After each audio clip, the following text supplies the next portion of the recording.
নমস্কার বন্ধুরা, যারা প্রথম বোগনভিলিয়া করব ভাবছেন তারা কিন্তু আজকের এই ভিডিওটি অবশ্যই দেখবেন।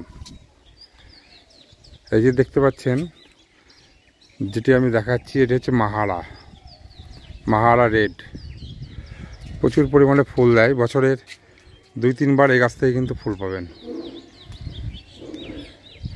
খুব সহজ গাছ, কোনো পরিচর্যা তেমন করতে হয় না। এই গাছে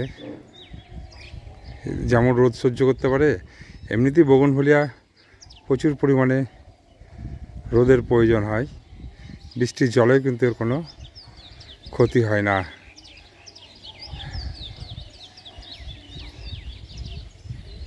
দেখতেই পাচ্ছেন কি পরিমাণে ফুল ফুটে আছে। আজকে এরকম কয়েকটি গাছ আপনাদেরকে দেখাবো, যারা নতুন বাগানি যে আইডিয়াগুলো দিয়ে শুরু করবেন, তার মধ্যে অন্যতম হচ্ছে এই রেড মাহারা। অনেকে বলে যে প্রতি বছর রিপোর্টিং করতে হয়, কিন্তু দেখুন এই বন্ধুরা, এই গাছটি দেখতে পাচ্ছেন যে আমার প্লাস্টিকের 10 ইঞ্চি টবে আছে। গোড়া দেখতে পাচ্ছেন, আমার বাগানে প্রথম দিকের গাছ। এই গাছটার বয়স মোটামুটি 5 বছর। আমি কিন্তু প্রথম বছর নিয়ে এসে একে 6 ইঞ্চি টবে লাগিয়েছিলাম। তারপরেই কিন্তু এই প্লাস্টিকের 10 ইঞ্চি টবে দিয়ে দিয়েছি। তারপর থেকে কিন্তু আমি আর রিপোর্টিং করিনি। মানে প্রথম 1 বছর আমার 6 ইঞ্চি টবে ছিল, তারপরে 4 বছর ধরে কিন্তু এখানেই আছে। আমি যেটা করি, প্রতি বছর একবার করে খাবার দিই। সেটা হচ্ছে অক্টোবর মাসের শেষে বা নভেম্বর মাসের প্রথম দিকে। হাড়গুঁড়ো, শিংকুচি, বাদাম খোল, স্টেরয়েড, সেই সঙ্গে সিউইটও থাকে। ওই মিক্স খাবার আমি গাছের গোড়াগুলো খুঁচিয়ে ওতে দিয়ে দিই। তারপর থেকে কিন্তু আমি এই গাছে প্রচুর পরিমাণে ফুল পাই। আপনারা দেখতে পাচ্ছেন কি পরিমাণে ফুল হয়ে আছে। রেড মাহারার পরে আমার কাছেও কিন্তু মাহারার আর একটা ভ্যারাইটি আছে। এই যে দেখতে পাচ্ছেন, এটা অরেঞ্জ। এ গাছেও কিন্তু প্রচুর পরিমাণে ফুল হয়। দেখুন বন্ধুরা, কি পরিমাণে ফুল ফুটে আছে এই গাছে।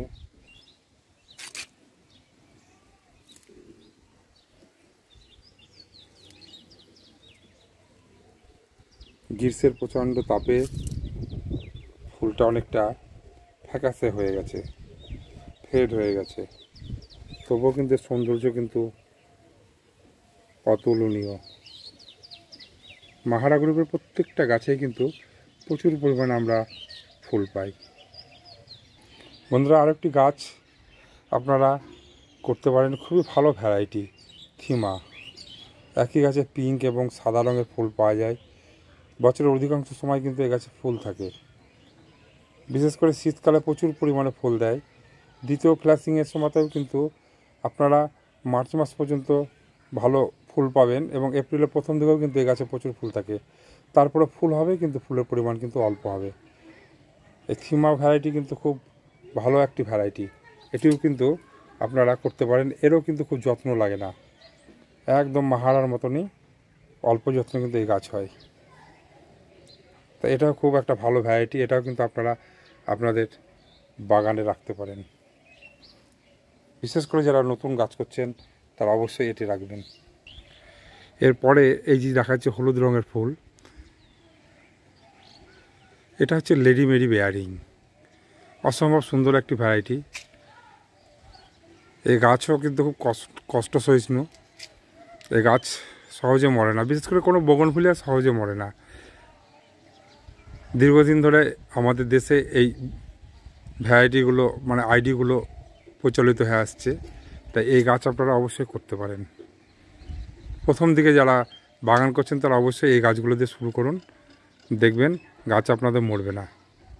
খুব প্রচুর পরিমাণে ফুল পাবেন, আপনারা হতাশ হবেন না এই গাছ করলে পরে।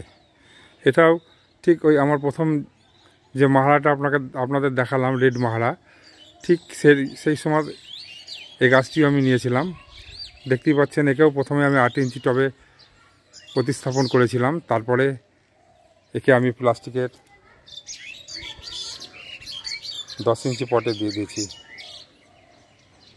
তারপর আমি প্রতি বছর কিন্তু ঠিক সেম ওইভাবেই খাবার দিই, রিপোর্টিং করিনি, তবুও দেখুন এদের প্রচুর ফুল। যারা বলে যে প্রতি বছর রিপোর্টিং করে না করলে পরে বেশি ফুল পাওয়া যায় না, সেটাও কিন্তু ঠিক নয় বন্ধুরা। কিন্তু আপনাকে প্রতি বছর একবার খাবার দিতেই হবে, মিক্স খাবার, যেটা বললাম। পরবর্তী ভিডিওতে মিক্স খাবার তৈরির পদ্ধতিটা আপনাদেরকে আমি শিখিয়ে দেবো, আমি যে খাবার তৈরি করে আমার বগনভিলিয়া গাছে দিই। এই যে দেখছেন আরেকটি গাছ আপনাদের দেখাচ্ছি, এটা হচ্ছে মোনালিসা রেড, লাল ফুলের মধ্যে সেরা একটি ফুল। এটাও কিন্তু খুব সহজ গাছ, দেখতে পাচ্ছেন প্রচুর পরিমাণে কিন্তু ফুল আসছে। আমার তৃতীয়বারের ফুল হচ্ছে এই গাছে। এরও কিন্তু পরিচর্যা ভীষণই অল্প, সেম আগের যে গাছগুলোর কথা বললাম একদম একই রকমভাবে পরিচর্যা করলে পরে আপনারা কিন্তু প্রচুর পরিমাণে ফুল পাবেন। এবারে আপনারা দেখতে পাচ্ছেন এটা হচ্ছে ডক্টর রাও, এটারও লাল ফুল। এই ভ্যারাইটিটাও কিন্তু ভীষণ ভালো, ভেরিকেটেড পাতার সঙ্গে লাল রঙের ফুল, এর কিন্তু প্রচুর পরিমাণে ব্লুমিং। দেখতেই পাচ্ছেন কি পরিমাণে ফুল ফুটে আছে। এটাও আমার এবছর তৃতীয়বারের জন্য ফুল হচ্ছে।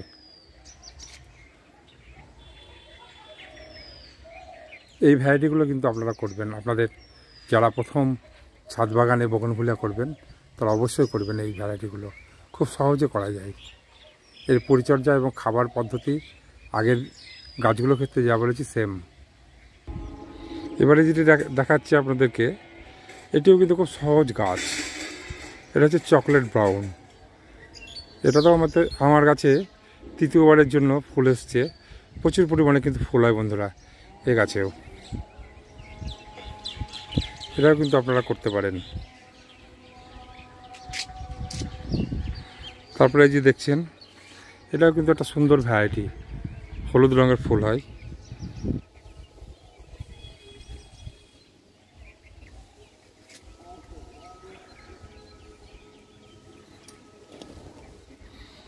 দেখতে পাচ্ছেন এটা তো আমার তৃতীয়বারের জন্য ফুল আসছে। এটা হচ্ছে আইডি হচ্ছে হিউজ ইভান, এটাও কিন্তু একটা খুব ভালো ভ্যারাইটি।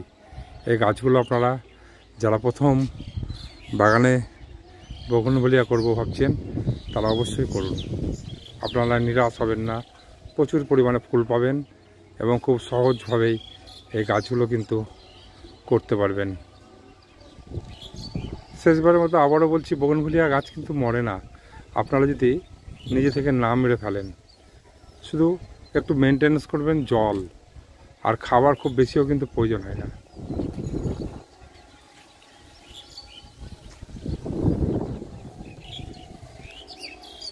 বন্ধুরা আমার এই ভিডিওটি লাইক, কমেন্ট এবং শেয়ার করবেন। সেই সঙ্গে আপনাদের কাছে অনুরোধ, চ্যানেলটিকে সাবস্ক্রাইব করে একটু সহযোগিতা করুন। নমস্কার, ঈশ্বরের কাছে ভালো থাকবেন এই প্রার্থনা করছি।